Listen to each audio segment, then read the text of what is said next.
And we are news. Don't have chat. Right.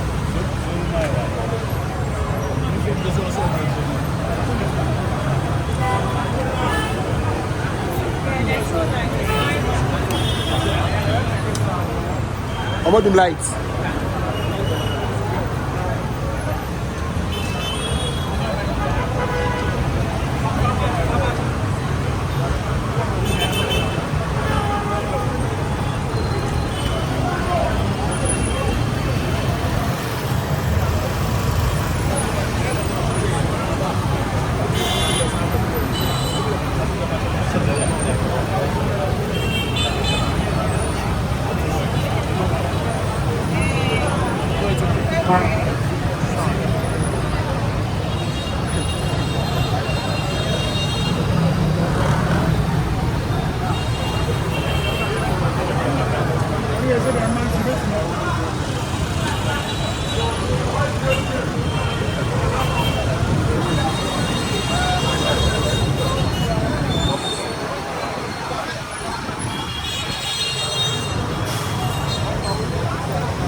We have called you here this morning to address issues about Galamsey. And precisely the mission is very simple. We all know, very much aware of the issues happening with our environment.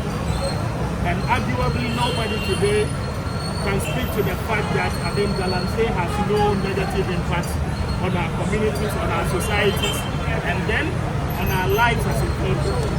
Definitely, if we are to reason around this assertion, then what it means is that, we are not being truthful to ourselves as individuals. Because from time immemorial, and for the past few years, as a country, we are battling with a canker called Galamsey. Illegal mining is something that is eating the moral fabric of every aspect of our society. For the shared purposes that, some few brothers of ours want to enrich themselves so quickly, and would want to do that not on the rightful manner. We have lost regulating our country when it comes to the mining sector. And so we strongly believe that by the prescriptions of Act 703, which is the Minerals and Mining Act, it is illegal for people to go into mining, but definitely not the manner in which we see today. And so we would want to begin by giving you a very brief background of what we stand for. And we want the entire nation to understand the fact that it is not because power has changed today that we are speaking up. We started advocacy on Galamsey not just today, but years ago we've been advocating against Galamsey illegal mining. Even last year, which was the ultimate of it all, a major election year where the stakes were very high for all political parties, we still did not relax and we did not relent on our efforts in advocating against Galamsey. And so today, it is not justified, and nobody can justify the fact that why didn't we speak in time past, and why are we now deciding to speak? We did not just decide to speak today. And we must place the emphasis on the fact that even last year, at the latter part of the year, we started an advocacy which was quite enormous. Whichever party benefited from our advocacy is not what we are here to talk about. But precisely we are here to talk about the work we did as journalists and as advocates for our environment. We are the only two Ghanaian journalists who had the courage to go into the dungeons and then to arrest Chinese nationals, even ahead of the election. And those ones are already placed on record. And so it is not for shared wickedness and for the shared propaganda of it that today power has changed hands. As we spoke about last year ahead of the election, it's still happening today. And even as we speak today, the expectation for which we thought that by now we ought to have seen some level of changes within our environment is not so. And so it has every responsibility and every bearing on us as a people, not to relent on our effort, but as well to let the entire nation understand the fact that Galamsey is still predominant even as we speak this morning. And so we have put ourselves together as a group. We are ready to champion the cause and to raise the advocacy a little bit more higher, because we know the impact Galamsey is having on our communities and our people. The excesses of it cannot be underestimated. So we called you here for a very simple message. Galamsey must fall, and indeed we have an intended demonstration coming up beginning on the 28th of this month. And that is our sole mission here this morning. We want the entire country to know that yes, indeed, there were several promises that were given during the campaign season. But today, film has been done. We want clear directives as to how the government of the day is fighting Galamsey. The minister who has been placed in charge of natural resources and lands must give the country and the entire populace a very good blueprint as to how we are managing our environment and how we are putting this cancer Galamsey. And so it's very simple. The message is clear.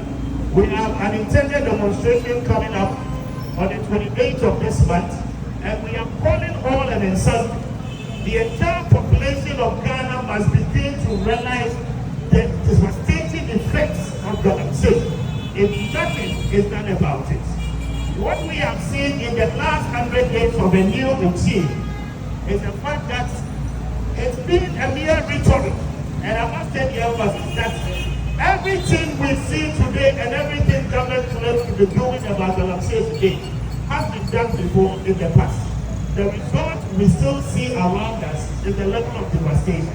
And so the measures being put in place today is not adequate enough to fight the menace, and we will require that government will give us a new blueprint and a new direction as to how this country can be managed and can be appointed.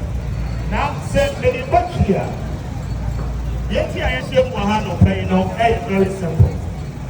Yet, and it's Galamsey idea. In fact, Yenina Yenim Suswa and Eva. Make me appear to be Okatakyie Afrifa. And feel the great trouble, any Muslim in the great trouble, they didn't come up with me about Galamsey. And yet, the every time here, you walk Galamsey with the room. Actually, man said we are sitting down and put it down. You Nkrumah Accra, one more your father said, one better cigar, but one from my papa for every. They are causing a lot of destruction to our environment. Now, the excessive effect, and it's environment now, essay, and then, and 3 months will have to benefit from the same environment, and we don't be able to work. So, the level at which I hear Galamsey, essence you. And next time on you, because as we speak, it's only in our due to its stabilization. Now we are saying that abide our responsibility. Say the Ghana needs so much responsibility. Say, be possible, be papa. Overcome once abide our sudie, our responsibility. Say that I'm saying, obey me, I shall apply to us here. Message I hear that is very simple. Even in an election year, stakes look very high. People believe that Galamsey was the man. At the end of the day, and you are benefiting of my notice one. We still went ahead. You be home from work, you can watch it, you can sites, I would walk, portray videos, no edify. Reportage, I would walk in but the problem here, and it's in the past years, as a country, baby, I get the fight against Galamsey, and no baby. Yes, you shall set resort. I you did not me up. No credit, I am a hope. And you Peter, Galamsey, say you need for more and pay. Now, a lot of impact on the future generation. And see, we are calling on the Ghanaian people. It is not about President Mahama. Even if it is about him, he is the president of the day, and our responsibility said, Galamsey, I see a Yaya Trabium say, I dear Yehu and they say a back push, your vaccine excavated, your vaccine for what I Galamsey. Nina Yahubida. Professor from Port report our year extensively. Nana to them to for the ban our the buyer for 2 years. And 9 years small scale mining in this country. Nina no okay? So the truth no any say and they and fire young first one minister said the day for Galamsey. Then population. In fact, resort to no back because there are certain party people that when we are involved. And we need more pragmatic measures. Say you can ban it, Galamsey na, you ban in the crowd. Small scale young person baby ma, young ban it. State of emergency, and assessor of penny declare. We are telling him this morning, say SSO declare because on mine young sassy young poor young show, you coco, any BBR saying and a lot of negative impact. Yen to me, the bedroom baby no more grow up for Yemianuma, a won't work it to a woman, I don't want to be any so any idea. I don't think I'll pay your credit here. Say on the 28th of April, possibly it will be next week Monday. Yet the demonstrations from air successes. And the trade are buying any we are seeing say yes, for 29 now, one more year was the bench. Our ministers, every Ghana, everything promises a whole. Say environment, you'll be safe. All that the humanity and nothing has changed. For that reason, the people must be serious about the fight against Galamsey. And I'm afraid your friend one, yes, here. The air came down and said Galamsey must fall on the 28th of April. Thank you.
Now, I'm going to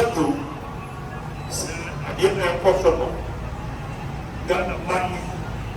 Ghana man. The American South is political. I am for politics. And I am who said, "How much treasure and you don't see it." So the political party of the joint. Time or more a bear move. Now get me a new beer. If you fruit back, there's a new Kumina. I show a moment. I'm not going to say, "Yeah, I yeah, could be here, and I'm sure be here. It's a discipline, essence, on the side. And you are buying a chair, I am for a buying. And fear what you are already here, the Amman one for Galamsey. The deal was so many about why you're back to Twaba. And then, maybe a public speaker. And a friend, you are doing your phone. You rat on your forest. I got China from the Bay and Assembly. That's what you people know. Well, I'm saying any political party. Now, you have a do Pempenswa, a buyer sister. A buying a society. And your man here, she said, a buying the Bay within 100 days. And your man buying the year, you know, she said, or yet, I can say, that's why I say, Galamsey. And yet, I'm buying time of opposition. Okatakyie Afrifa by say, declare state of emergency. Now you have to talk a year measures in the year. The Papua yet. And then about 100 days ago, state of emergency you declare. And I know what I say. It looks like the only reason Galamsey said is someone because those who were perceived to be benefited were the people in power. It's against that only show the same thing. And then when you know we have control for, you cause money to your own. You put the free room in the room. You didn't have to do more sad more. And another so I want to be and change movie. Then you support MPPO and DCO. It looks like every year to my before your body. The money is so much of a union and your counterpart. If the kidney disease is an ever of statistics, you go in the next 10-15 years, kidney disease is record show. And when I remember when you said in the question, about time on Benjamin, or when you're from the say, because of his shame was some ever question. There will be a point and I buy. I don't see a generational right protection society. I am representatives. We are calling on all and sundry regard of what you are saying. And when I say, you come up more. You catch him for a moment and get the power to stop this Galamsey. Say enough is enough.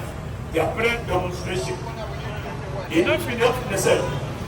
Say your President John Mani Mahama, on your campaign, catch it and say, I will fund for buying any your friend be LI 2462. I am not going to fund a quote forest reserve. I will go to a book. Already on back, will every pin, will you guys about very clear. Let it tell you what and you will buy our say, Sir and Manano. Don't repeat it, you will have said, or shut it, Accra. And you will see ever said, Nana. But I'm saying, what country is so well, what country is so well, every 28 you will boost up. So I don't was son agree. You look through. Papa, you was saying, I'm saying, yeah, you don't mind it yet, you will not be careful. Papa, you may content 1 year plus 7 feet. Upon what to be being I friend board. You will say, board live there. What for a moment to board. That every month we have more target of 12 tons. Maybe we are being answered in say 1 board now. And cover Newmont, and cover precious mining, and cover Anglo Ashanti, and cover all the big mining centers. It is your minimum 12 tons alone. And you from Omega free. It means that I'm safe from Omega. No, Omega said, and you're small scale mining. But we don't need engineer himself for first the small scale mining concept. And so when you know what you know, and this small scale mining, any capital. And by setting up the gold board, it is an indirect way of promoting Galamsey. Again, you will have Mutala, Interior Minister. Mutakamba. Yemi Mutaka say, when Interior Minister. I'm very to police. They say, Mochi, a year or be a 1 year gallery. Now, or say you show, or say you're forester. I might know how it's officer. I'm punishing you by the level of already pointing. Yes, it's a guy and you for saying you're using your forester. What's your number punishing? They won't be able to say China for me, oh, to Galamsey. You didn't say any other kid of Webber going to Galamsey. It's the Okatakyie Afrifa which you want. I must say you should, I must say forest. You need a man who near Yari. They were already over 2 minutes for China back. Over 2 minutes for Burkina back. No power, no super, now when you're calling, and I buy.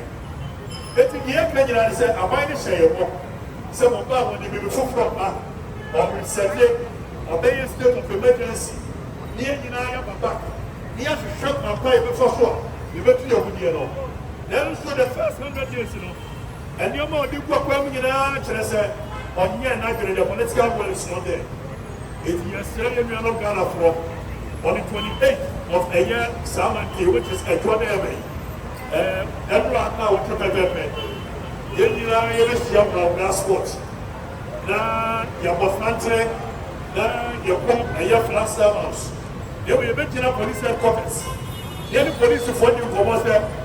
Everyone said, your pastor, your family, and your man. Only the #1 law enforcement agents. And you intend for so long, we are not able to curtail the menace of Galamsey and illegal mining. That's your result, Muria. Now, you call the seat of presidency, which is the executive arm of government. So, Mumuna Commission must have military shannon, police shannon, or that's what I'm going to do. I don't think a year state of emergency of access. So, put me your answer here. Then, you're moving here to come up and find the way forward. When I hear you see a more competitive one, now you will be a part of Public Order Act. Public Order Act, and not a year, and what's the demonstration, and now any special event to be able to do so.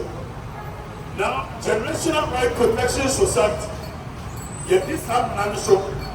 And the Accra police, Accra region. It was a random section 1, you say. So when you want to say a special event to be a one, Fakirata, I get notification of intention. When we are not able to know any country of the myself, what got your police permit? So, and running as a police permit. What's the moment notified more? If you are satisfied that a requirement of the law. Section 2 and 3 now say, so police officer one day a year notification in the manual. So what did you say meeting? What's the point? Ever one year demonstration on grounds of security, on grounds of a year disturbance of public order, on grounds of BBA. Everyone day a year organized a cinema here. Now, one two a year one, a fine year come up now. I'm an police in the room, follow that requirement. I'm afraid I'm saying, Flags Damos and Nkrumah, all my applying any alcohol. It is a way of security zone. You will say a security zone, a very declare, and I'm going to be aware of security zone. Every 7 o'clock, say, not one of the year. Maybe you're Flags Damos and India. Or my children can't our year. Generational Right Protection Society can't have police at Nkrumah. Sir, I didn't be a moment to me, and I apply me a flags anymore. I will put a Ghana apple demonstration flags anymore. We will see. Yet, White House of a demonstration or White House, we will see. Yet, Buckingham Palace of a demonstration when you will be a we will see. Actually, you have to wear W conference. What was here to be about my demonstration? I can't tell police in the same. And when I come in that section 5, Section 5 and 6 says, only organizers in this year. That's what you're moving proposing organizers in this one prayer. Police in the domain so back of court.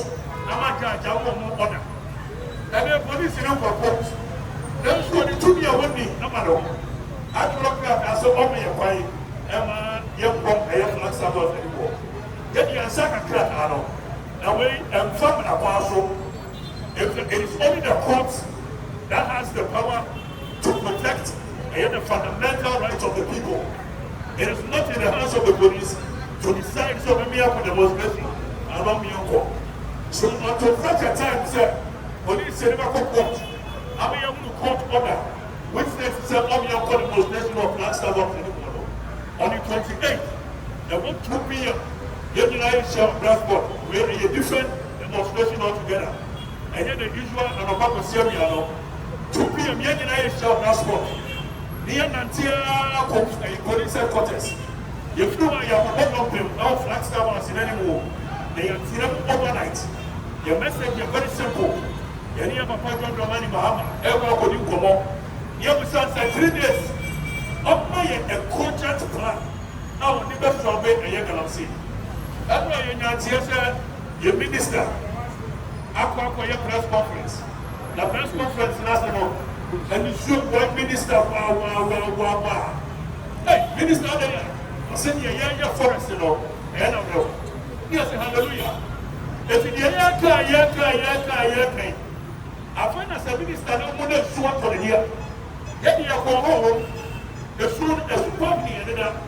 If the minister should know that I'm saying somebody, if you tell each and every one of you the extent to which I am. The more minister needs to say, yeah, to me. Executive power, no minister, no one know. One uncle cabinet. One anti me and John Money, how they do come. It is somebody I'm passing. I want to compare what the forest are saying. I'm a minister, tell you sure. And you're a minister, no. If some are here, I'll show me. I'll show me. All country President John Money, Mahama said, your parent, when the clear state of emergency, said, no country of Afrifa, no. The engineer back to the drawing board. You have fun, you have work well. And when you're not so sure, you're good, you're not true. You will be inside your forest. Make a for Generational Right Protection Society. We are taking inspiration from a young man. Let's answer. We are sure someone in Aboriginal Right Protection Society. Aboriginal Right Protection Society. Policemen, and here, and a control of everybody said, your friend the Crowns Act Bill. The Crowns Act Bill, no, the bad was here another one, sir, say, our motor show, 10 times skills, and an important Munano. Or the just answer, said they are percent a year, and now I say, no man says, I say, hey, now what I do for the year, the cheaper than Yas here. It will move to the year home, actually tonight, a boy. And then maybe you're sure, and some couldn't media for the eye. Maybe you're sure it's a campaign once a cadet. Yapapa say you're showing me Abraham Kakras, Mokman Tum, and that's right. It is an issue of and yet the next generation of Maya. And yet the Generational Right Protection Society, Edmund Galamsey, yet to meet now, and the greed of the selected few to destroy the future of the next generation. So, Munira media follow, on the 28th, 2 p.m. That's what you have to take over the money, Mama, and for you soon, and here now, and what was it?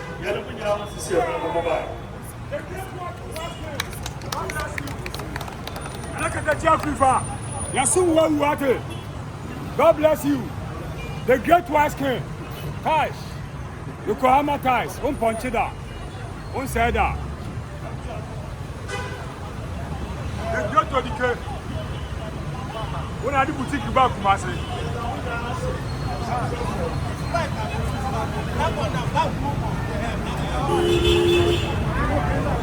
As I'm just one day, Ghana for my JPC and then I'm a civil.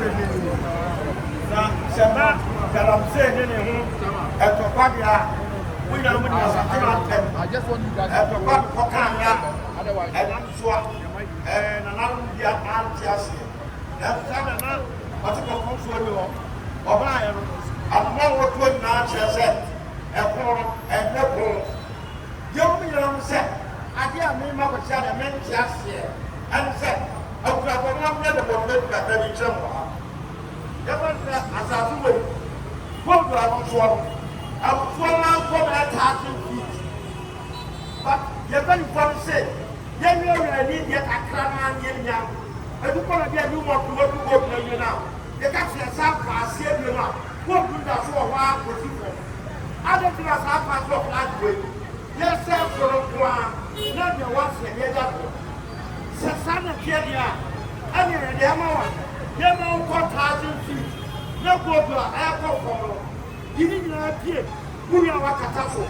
There's some West Brethren or assassinating. What's some Sassinia? Who are Wakawapo? And let's see way. And the basic time. Me no more investment. Oh, come about the I have collaborated. I've been here this event for, and I was set opportunity. China, Chinese Amazon, China, Indian law, when you will promote. I had party action, and I said, Ghana. Okay, sir, 1 million there. What you are trying to come here? None of that. Matters. Oh, my, we have a problem. And then what we do is show you. Now, some of the Jeffrey Fanny will get up a farmer, make them put him in the map. And now, Papa, the one other will say, yes. Anybody blame one, Galamsey, Omania, different problems. They say, election may fall. I can't let it back. Yeah, they're Galamsey, you know. So who are those? Never mamma. Can't one year. So bad. Or bad and sister. Galamsey me. Many people get out from this man. And I am in the as I said, young mamma, 7 years from years to form. Of what's it? Never underground mania. Local, except for next level underground. Sister, I'm running up from. Now, what's the problem? No more immoral. Open time, Yana is underground, and the Basra, Yana particles, Cacao, Yana no Mapri, a corporate whatever, a corporate Accra, your friend gather and sell. Opia demonstrate with never amount of crowd for you. So when you have been set, who demonstrate, he said, yes, when you are fire, sir, when you know, and you have to have a video, and you have an umbrella. I can't see them. No one but you, the president, well, then you play at work also on the people. But for some time, and you're not a problem. As I did it for me, a drug this before, not down there, as a problem one. Now you say about it. So then I'm going to Ghana. I'm going to go down. Every minute so. Then the next Sakanya, therefore. Therefore, you are from a move of the other 14 times. Yet we can such areas here. Never struggle. I cannot for the liberation. If you struggle, if you are from the videos news, Namama got a point out to say, Papa, for Parliament, I didn't know what it is. There were many years. Chicago pay now some map, and I sit my father. What she better was, if you are struggle, if you are funny, then I have put out. Get up as a second bar.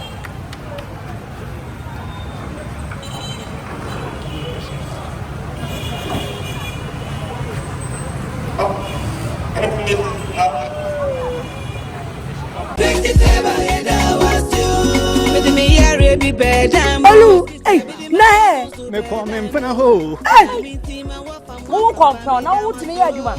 Na say Grace get fit here that woman take say we anya one will be. We no. Ai say the general so chire be. Na my sister say I want my dear mama. Me secret and I would na meboa. I want to say na owonim. Me secret no credit. I don't know credit na tell Tobo. Uko 2 na 3 days I come account. Ama me nhwia me ka che. Because a nice husband. Just there, Yaruba no why na down. Pa chopo ka no ko. Na no beto no. Yes, cash and win. The Grace gives her back. New Achimota petroleum one. What is? A drone work, baby. Hey, stroke man. And then me Obeti. Grace get fit her back rented. Edrobia, Edkade.